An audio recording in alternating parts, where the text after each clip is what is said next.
की कॉपी है। 10 रुपए के बदले 13 लाख।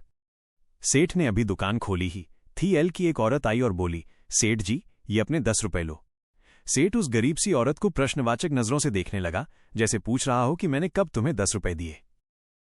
औरत बोली, कल शाम को मैं सामान ले गई थी, लेल तब आपको 100 रुपए दिए थे।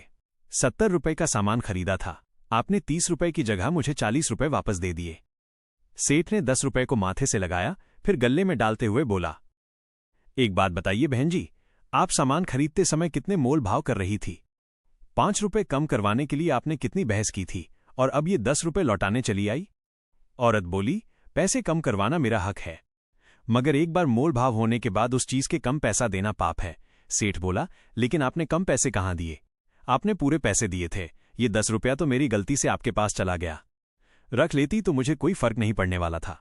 औरत बोली, आपको कोई फर्क नहीं पड़ता, मगर मेरे मन पर हमेशा ये बोझ रहता कि मैंने जानते हुए भी आपके पैसे खाए, इसलिए मैं रात को ही आपके पैसे वापस देने आई थी, मगर उस समय आपकी दुकान बंद थी। सेठ ने महिला को आश्चर्य से देखते हुए पूछा, आप कहाँ रहती हो? वो बोली, सेक्टर 8 में रहती हूँ। सेठ का मुंह खुला रह गया, बोला, आप 7 किलोमीटर दूर से ये 10 रुपए देने दूसरी बार आई हो? औरत सहज भाव से बोली, हाँ, दूसरी बार आई हूं। मन का सुकून चाहिए तो ऐसा करना पड़ता है। मेरे पति इस दुनिया में नहीं है, मगर उन्होंने मुझे एक ही बात सिखाई है, ली कि दूसरे के हक का एक पैसा भी मत खाना, क्योंकि इंसान चुप रह सकता है, मगर ऊपर वाला कभी भी हिसाब मांग सकता है, और उस हिसाब की सजा मेरे बच्चों को भी मिल सकती है। इतना कहकर वो औरत चली गई। सेठ ने तुरंत गल्ले से 300 रुपए निकाले और स्कूटी पर बैठता हुआ अपने नौकर से बोला, तुम दुकान का ख्याल रखना, मैं अभी आता हूं। सेठ बाजार में ही एक दुकान पर पहुंचा, फिर उस दुकान वाले को 300 रुपए देते हुए बोला, ये अपने 300 रुपए लीजिए प्रकाश जी, कल जब आप सामान लेने आए थे तब हिसाब में ज्यादा जुड़ गए थे।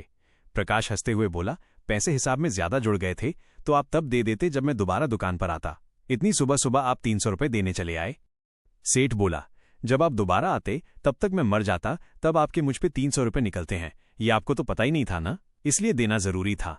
पता नहीं ऊपर वाला कब हिसाब मांगने लग जाए और उस हिसाब की सजा मेरे बच्चों को भी मिल सकती है। सेठ तो चला गया, मगर प्रकाश के दिल में खलबली मच गई, क्योंकि 10 साल पहले उसने अपने एक दोस्त से 3 लाख रुपए उधार लिए थे, मगर पैसे देने के दूसरे ही दिन दोस्त मर गया था। दोस्त के घरवालों को पैसों के बारे में पता नहीं था, इसलिए किसी ने उससे पैसे वापस नहीं मांगे थे। प्रकाश के दिल में लालच आ गया था, इसलिए खुद पहल करके पैसे देने वो नहीं गया। आज दोस्त का परिवार गरीबी में जी रहा था। दोस्त की पत्नी लोगों के घरों में झाड़ू पोंछा करके बच्चों को पाल रही थी, फिर भी प्रकाश उनके पैसे हजम किए बैठा था। सेठ का ये वाक्य पता नहीं कब ऊपर वाला हिसाब मांगने बैठ जाए और उस हिसाब की सजा मेरे बच्चों को भी मिल सकती है, प्रकाश को डरा रहा था। प्रकाश 2-3 दिन तक टेंशन में रहा। आखिर में उसका ज़मीर जाग गया।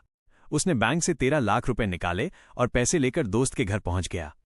दोस्त की पत्नी घर पर ही थी। वो अपने बच्चों के पास बैठी बतिया रही थी कि प्रकाश जाकर उसके पैरों में गिर गया। 1-1 रुपए के लिए संघर्ष कर रही उस विधवा औरत के लिए 13 लाख रुपए बहुत बड़ी रकम थी। पैसे देखकर उसकी आंखों में आंसू आ गए। वो प्रकाश को दुआएं देने लगी, जो उसने ईमानदारी दिखाते हुए पैसे लौटा दिए। ये वही औरत थी जो सेठ को 10 रुपए लौटाने 2 बार गई थी। अपनी मेहनत और ईमानदारी का खाने वालों की ईश्वर परीक्षा जरूर लेता है, एल, मगर कभी भी उन्हें अकेला नहीं छोड़ता, एक दिन जरूर सुनता है। ऊपर वाले पर भरोसा रखिए। धन्यवाद। कहानी अच्छी लगी तो आप अपने दोस्तों को